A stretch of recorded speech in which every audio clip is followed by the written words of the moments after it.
Meus irmãos, a paz do Senhor, podeis tomar assento. Eu convido a todos para ler comigo no livro de Atos, no capítulo 16, os versículos 25 e 26. Enquanto os irmãos estão localizando o texto, eu vou publicar a minha gratidão a Deus pela vida do nosso pastor, que hoje está homenageando todas as mulheres, pela passagem do Dia Internacional da Mulher, e também por sua família, e pelo privilégio que ele nos tem dado de servi-lo aqui nesta igreja, onde desde o retorno nosso de Rondônia, nós temos sido acolhidos. Não só acolhidos, mas também amparados. Não só amparados, mas também abençoados.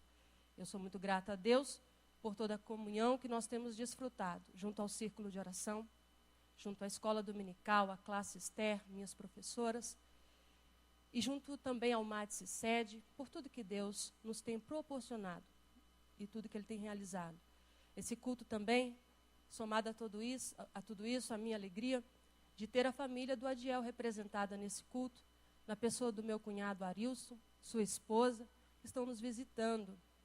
E também a minha família reside em Rondônia, estão muito longe. Mas a minha família está representada aqui, na pessoa do Álvaro Zicini, sua esposa Regina, minha amiga, seus filhos, Adélia, mãe da Regina, eles que durante todo o ano de 2010 abriram para nós seus corações, abriram também para a minha família a porta de seu lar e nos têm integrado no convívio familiar deles. Por tudo isso, eu glorifico o nome do Senhor. E dito isso, eu vos convido a ler comigo Atos 16, 25 e 26, onde a palavra de Deus diz: perto da meia-noite, Paulo e Silas oravam e cantavam hinos a Deus, e os outros presos os escutavam. De repente, sobreveio um terremoto tão grande que os alicerces do cárcere se moveram. Abriram-se todas as portas e foram soltos os grilhões de todos. Amém? Desses dois versículos eu vou pensar ou extrair a expressão abriram-se todas as portas, para intitular a mensagem que o Senhor inspirou no meu coração para comunicar à igreja. Eu vou tratar ou discorrer sobre 3 portas que Deus abriu no contexto da segunda viagem missionária do apóstolo Paulo. O capítulo 16 de Atos até o capítulo 18 é o contexto da sua segunda viagem missionária. E antes de tratar das 3 portas que Deus abriu no contexto ou na ocasião desta viagem missionária de Paulo, a segunda, eu quero antes destacar algumas verdades contidas neste contexto de Atos 16. A princípio dizer que quando Paulo empreende essa segunda viagem missionária, ele tinha uma intenção, ele tinha um projeto original.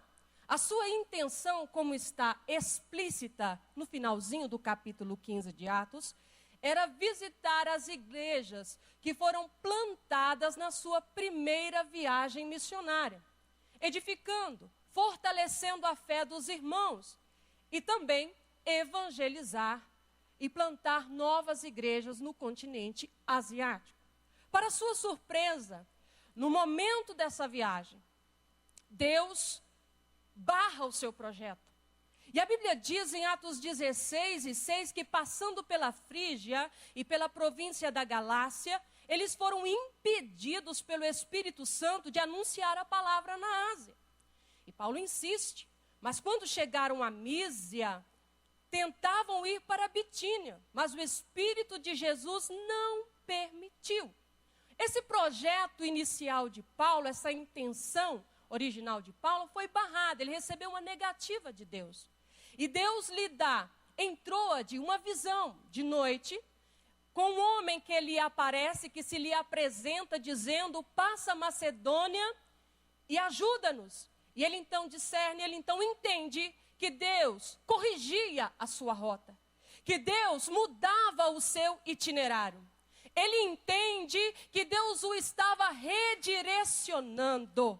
E tudo isso traduz para nós que o cumprir da nossa missão evangelizadora e que o desempenhar da obra missionária, para tudo isso não bastam boas intenções, porque Paulo estava muito bem intencionado a princípio. Era um projeto muito bom, era um projeto louvável, bem elaborado, a sua intenção era espiritual, mas não basta que seja um projeto espiritual, não basta que seja um bom projeto, um projeto louvável. A obra de Deus é desempenhada sob a direção de Deus. O cumprir da nossa missão requer, antes de tudo, estarmos na plena direção de Deus. Para tanto, algumas vezes Ele nos dará a sua negativa. Algumas vezes nós seremos surpreendidos ou talvez até machucados por um não de Deus. Mas é certo que se nós vivemos na perspectiva da soberania de Deus, nós entenderemos, obedeceremos a sua voz e o louvaremos porque Ele nos dirige, Ele nos conduz. A igreja é a agência de Deus na terra. E esta agência não está sem governo. Esta agência não está sem comando. Esta agência não está sem controle. Se você voltar ali à frente do templo, você vai ver uma placa escrita Assembleia de Deus e não Assembleia de Deus. Esta obra não é feita baseada no que eu penso, no que eu quero, no que eu acho melhor, mas há um Deus no trono. Ele tem o domínio, o controle, Ele governa. Ele não está deslocado do seu trono, assentado no último banco da igreja, vendo as coisas acontecerem. O nosso Deus, o meu Deus está no trono esta noite. Ele detém o controle, ninguém tira o seu governo. Ele é soberano. Percebamos, porém, que a direção de Deus, o estar na direção de Deus, porque ele entende que Deus o direcionava para a Europa. E é assim que ele chega à cidade de Filipos, onde Paulo, ele foi aprisionado, ele foi açoitado, ele foi confinado no cárcere interior. São os versículos que lemos que registram isso. Ele foi direcionado. E Filipos, que é a cidade onde Paulo está nesse momento, que lemos esse texto, foi a primeira cidade da Europa a ser evangelizada. Foi a porta de entrada do evangelho na Europa.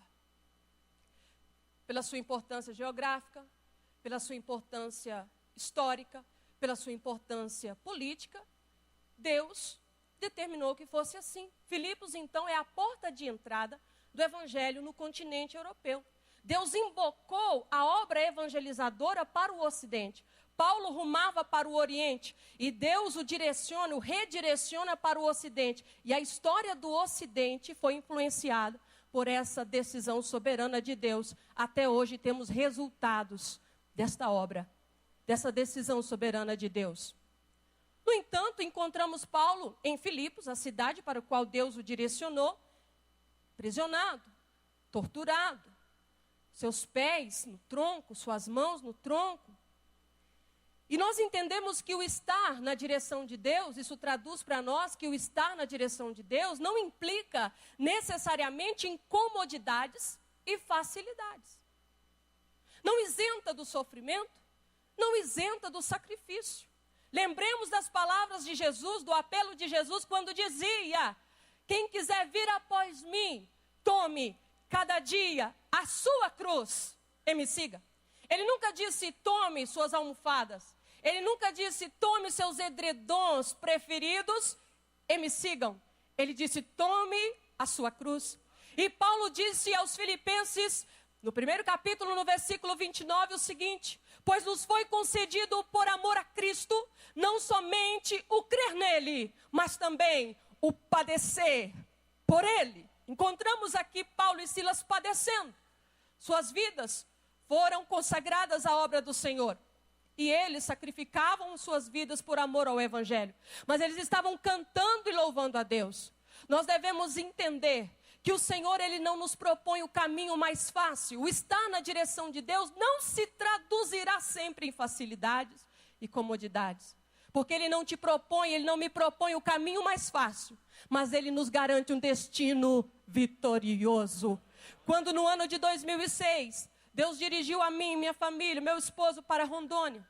E nós estávamos convictos, cientes de que dávamos um passo de obediência antes de tudo e um passo de renúncia também. Rumamos para Rondônia e fomos nos congregar em Cacoal, a minha família reside ali. E Deus tinha uma promessa a nosso respeito que deveria se cumprir lá. Mas o primeiro ano e meio foi muito difícil. A minha filha foi acometida por uma grave enfermidade, esteve quase morta por 3 vezes. Eu passei 1 ano sem dormir e numa altura de tudo isso, eu elevei minha voz aos céus e disse: Deus, o Senhor nos fez tantas promessas, nós estamos aqui por obediência e não por conveniência. O que está acontecendo? Então Deus falou comigo dizendo: eu não te prometi o mais fácil, eu nunca te disse que seria fácil, eu te prometi o melhor, e o melhor vai acontecer, porque eu tenho compromisso com aqueles que obedecem a minha voz.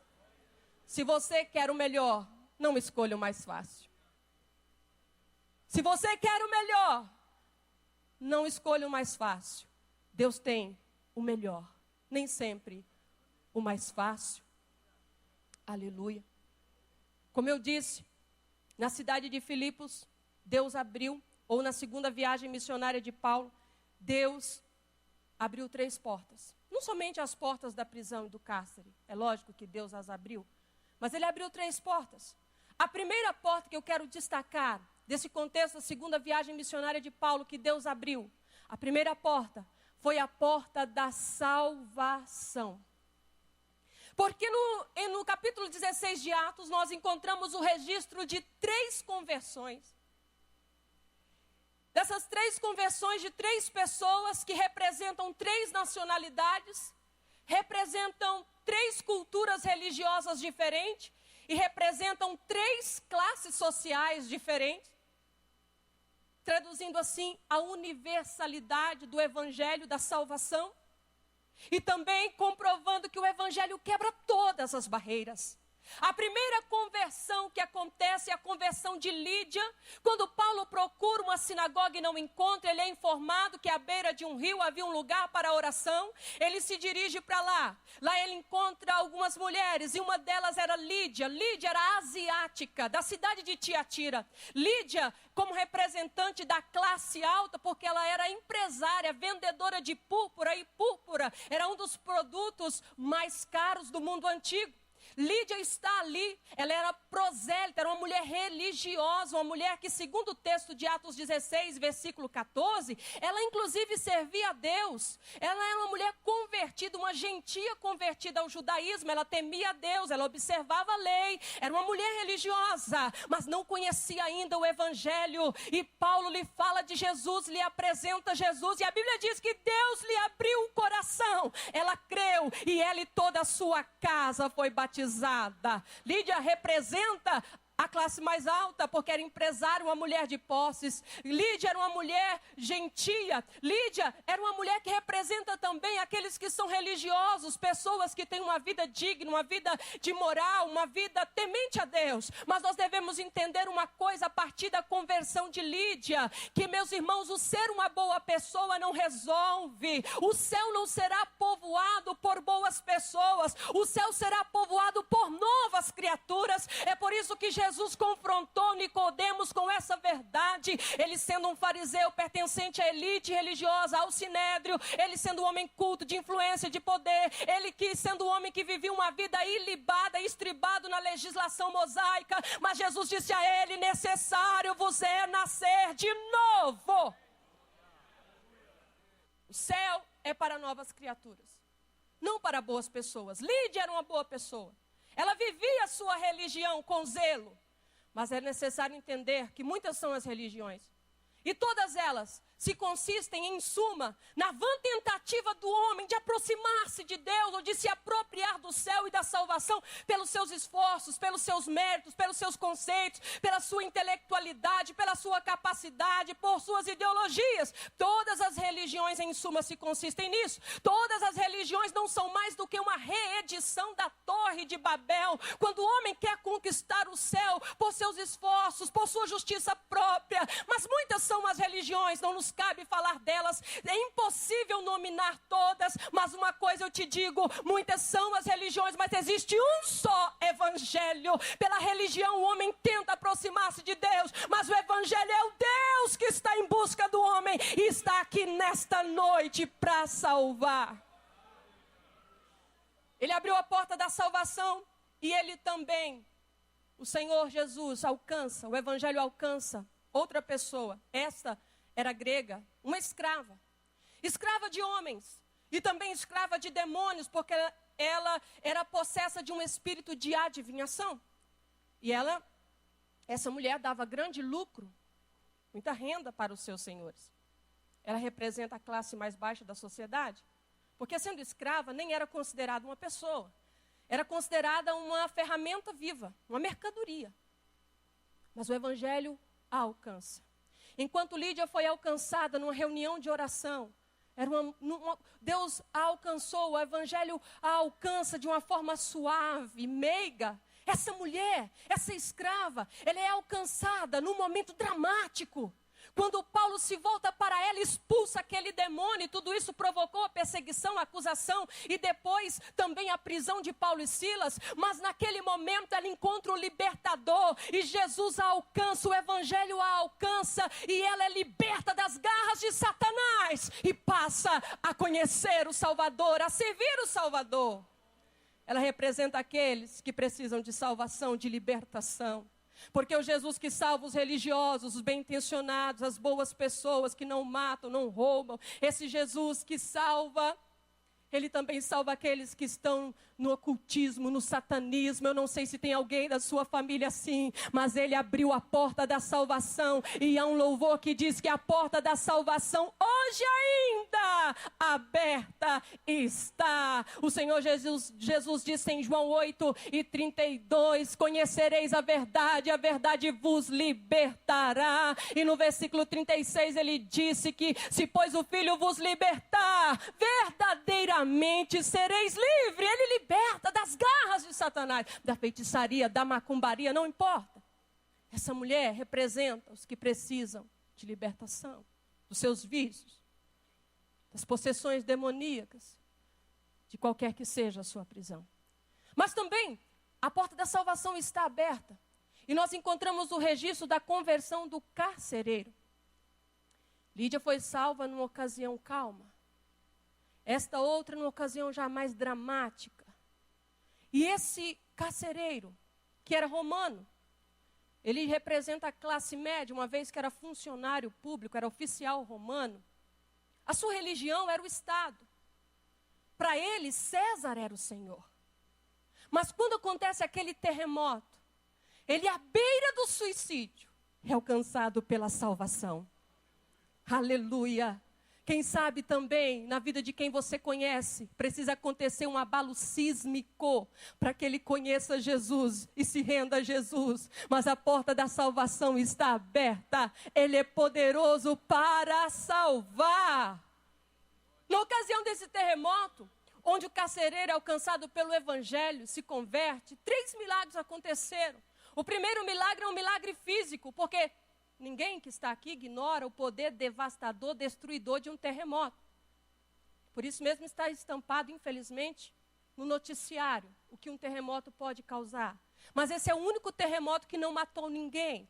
Paulo estava lá no cárcere interior, lá no fundão, não caiu uma pedra na cabeça de ninguém. O primeiro milagre foi físico. O segundo milagre foi moral, porque ali estavam homens condenados à morte, poderiam ter aproveitado a ocasião para fugir, mas Paulo se vira para o carcereiro e disse: todos nós estamos aqui, porque quando Deus opera há temor, Deus sabe trabalhar. Aleluia! E aconteceu um milagre espiritual, que foi a conversão do carcereiro. Aleluia! quando Paulo lhe diz, crê no Senhor Jesus e será salvo tu e a tua casa. Há pessoas que têm medo do agir de Deus. Ouvi, não faz muito tempo, alguém que me dizia, eu não canto aquele corinho quebra a minha vida e me faz de novo, porque isso é muito sério. E também a pessoa me dizia, eu também não canto, mexe com a minha estrutura. Porque essa coisa é muito séria. Se Deus resolver mexer com a estrutura, ai de mim. Olha, não tenha medo do que Deus faz.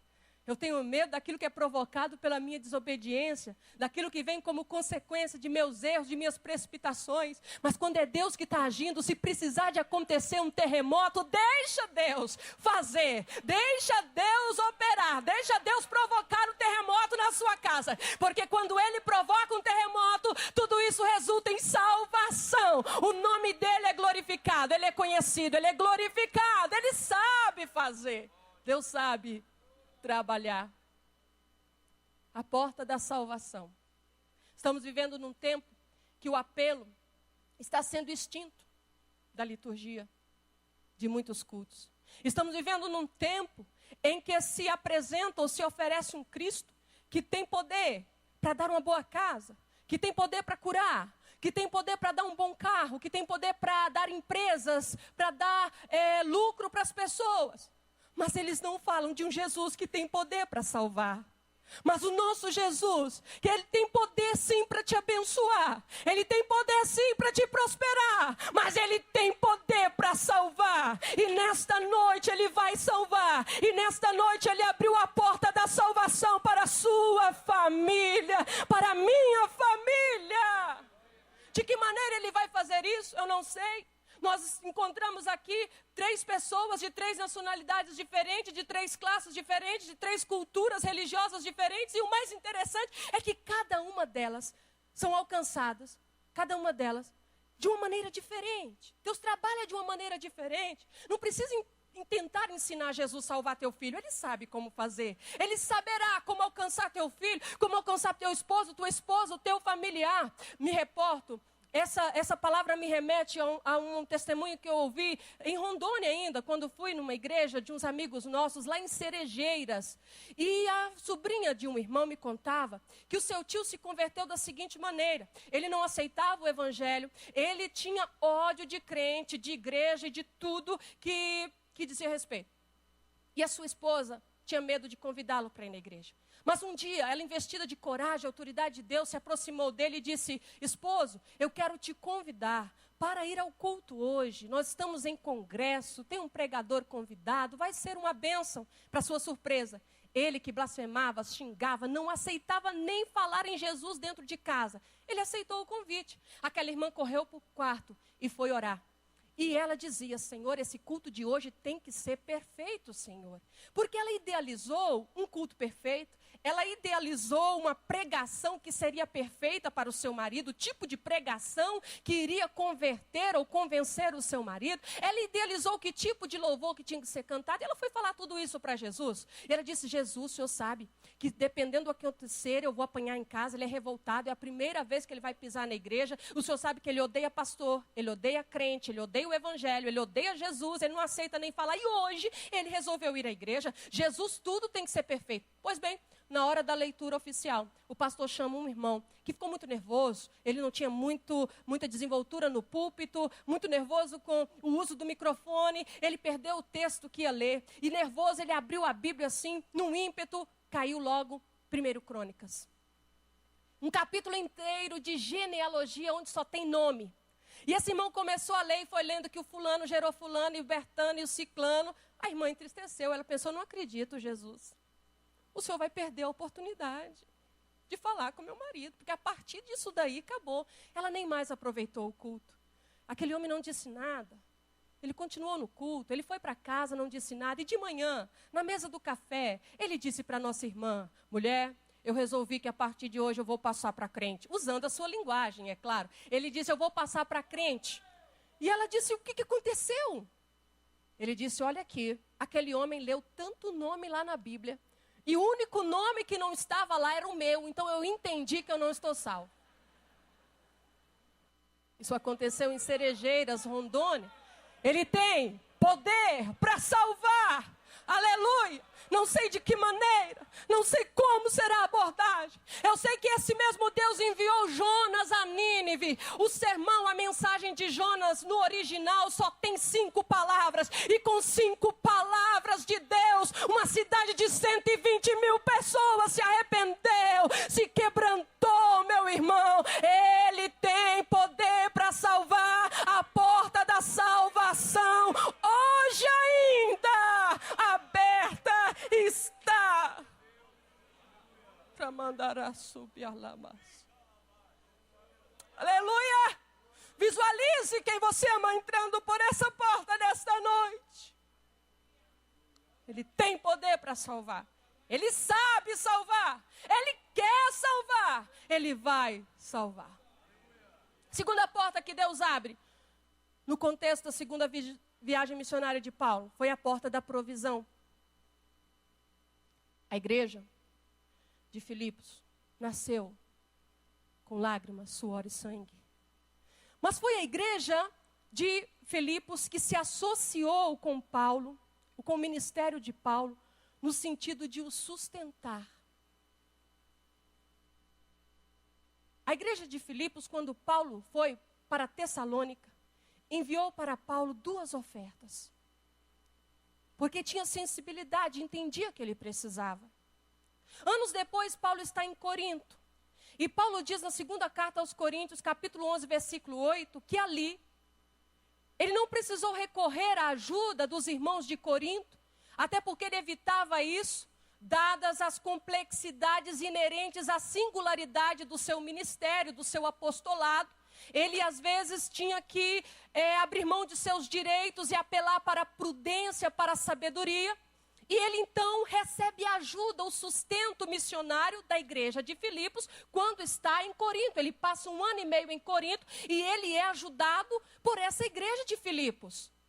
Mas também quando Paulo, depois da 3ª viagem missionária, ele intenta ir a Jerusalém, ele programa ir a Jerusalém, levando uma grande oferta para os irmãos da Judéia que passavam necessidades. A igreja da Macedônia, a igreja de Filipos, lhe suplicou o privilégio de participar daquela oferta. Não sendo eles a igreja mais rica, a igreja mais abastada, mas Paulo disse que eles deram até além de suas posses, porque até as suas próprias vidas eles doaram a Cristo. E quem doa a sua vida ao Senhor não tem dificuldade de colocar à disposição dele tudo o que tem.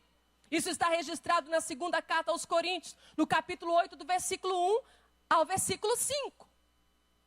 Mas a igreja de Filipos também é a igreja que quando Paulo está, 10 anos depois do que acontece aqui, do que se registra aqui em Atos 16, porque isso se deu no ano 51 aproximadamente depois de Cristo.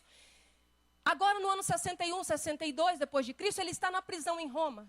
E a igreja de Filipos, 10 anos depois, envia Epafrodito com donativos para Paulo e também para prestar assistência a Paulo, para ajudar Paulo. E esta oferta, quando ele está na prisão, é que enseja ele escrever a carta de Paulo aos Filipenses. Foi uma carta de gratidão de Paulo pela ajuda dessa igreja. E o que eu aprendo com isso? Que o Deus que abre a porta da salvação, ele abre também a porta da provisão. O Deus que direciona é também o Deus que sustenta.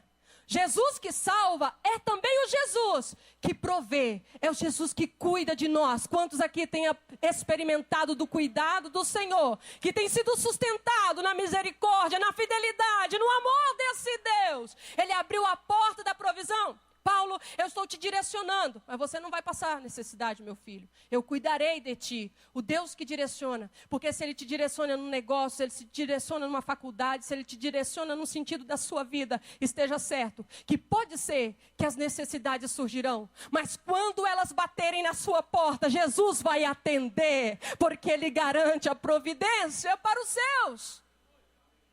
A oferta dos filipenses foi uma oferta de amor. Foi uma oferta voluntária, foi uma oferta sacrificial, quando eles, não sendo os mais abastados, davam até além de suas posses, se esforçavam, se empenhavam, mas foi também uma oferta perseverante. Paulo disse na carta aos Filipenses, capítulo 1, versículo 5, o seguinte: pela vossa cooperação, ele disse que orava e agradecia a Deus, pela vossa cooperação no Evangelho, desde o primeiro dia até agora. Foi uma oferta sacrificial, foi uma oferta voluntária, foi uma oferta de amor, mas também foi uma oferta perseverante. A igreja de Filipos não contribuía por empolgação, por ser provocada um sentimento carnal. A igreja de Filipos contribuía perseverantemente, porque eles verdadeiramente foram levantados por Deus para isso. Eles eram tocados por Deus. Eles eram movidos pelo Espírito de Deus. Algumas pessoas até contribuem no momento de empolgação. Algumas pessoas até contribuem quando recebem a notícia de que um filho de um missionário está passando fome, ou de que alguém está doente, então ele é provocado.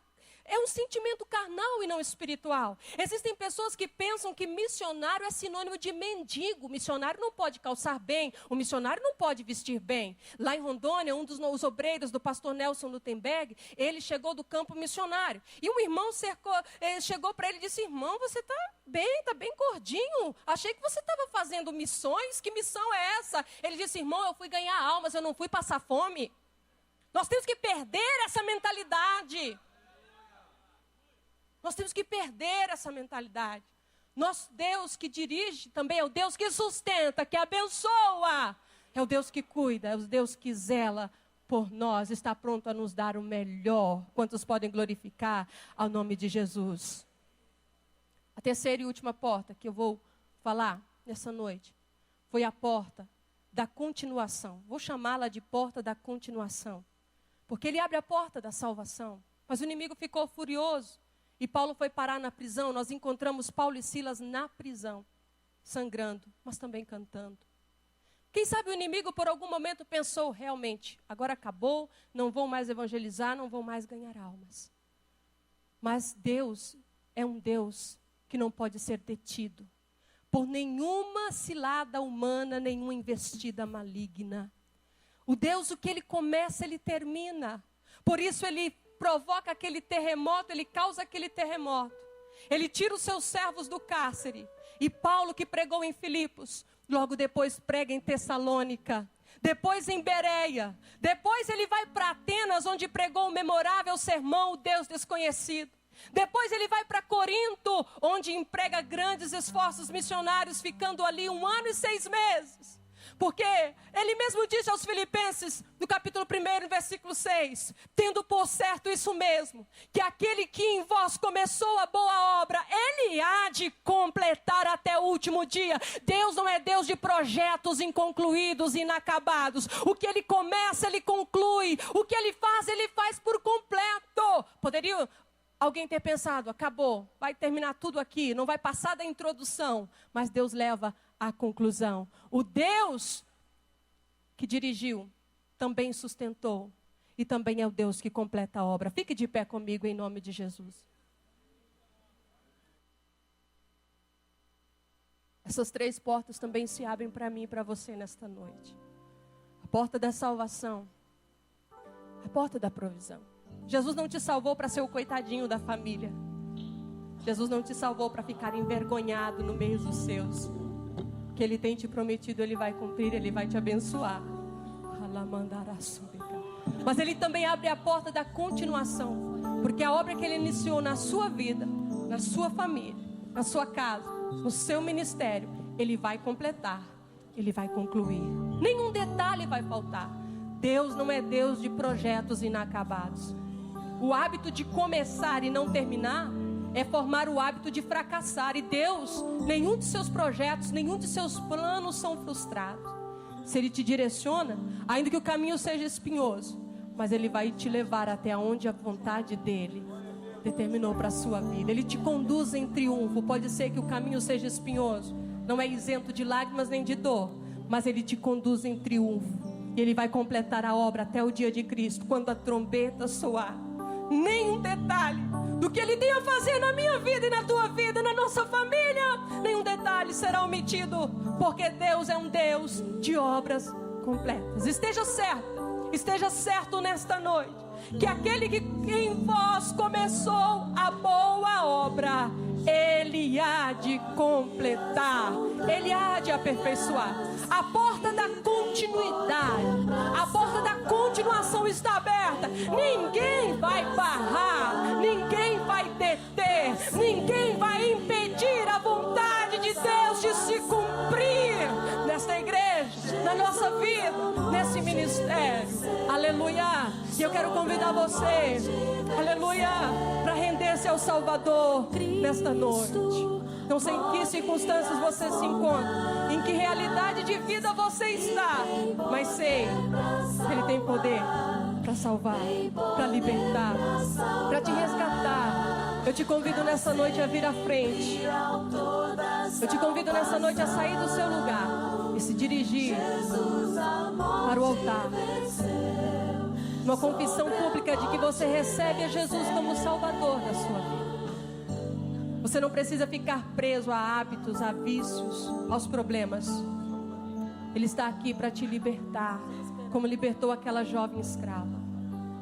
Ele está aqui para te convencer de que você precisa nascer de novo. Você pode nascer de novo. Nascer de novo é nascer do Espírito, é nascer do alto, é nascer de cima.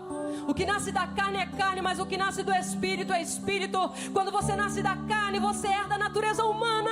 Mas quando você nasce do Espírito, você se torna co-participante da natureza divina.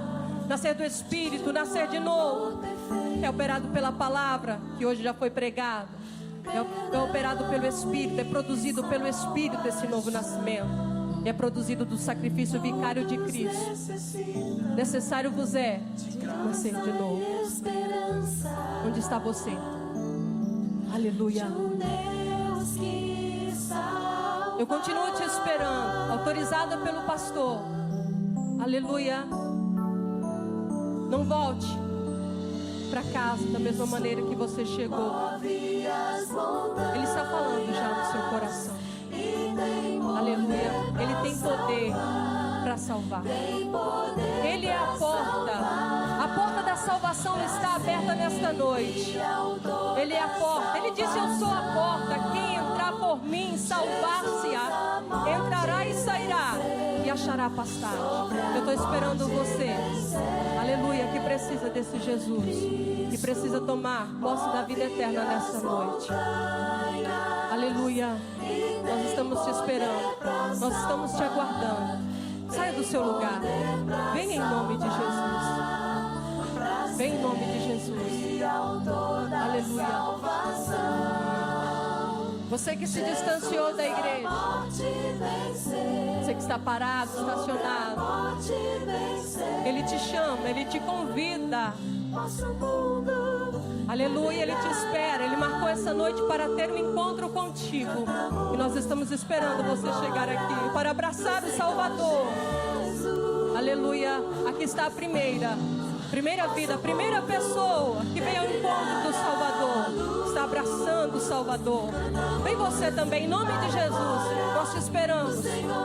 Aleluia. Nós estamos te esperando. Aleluia. Aleluia. Passe pela porta hoje.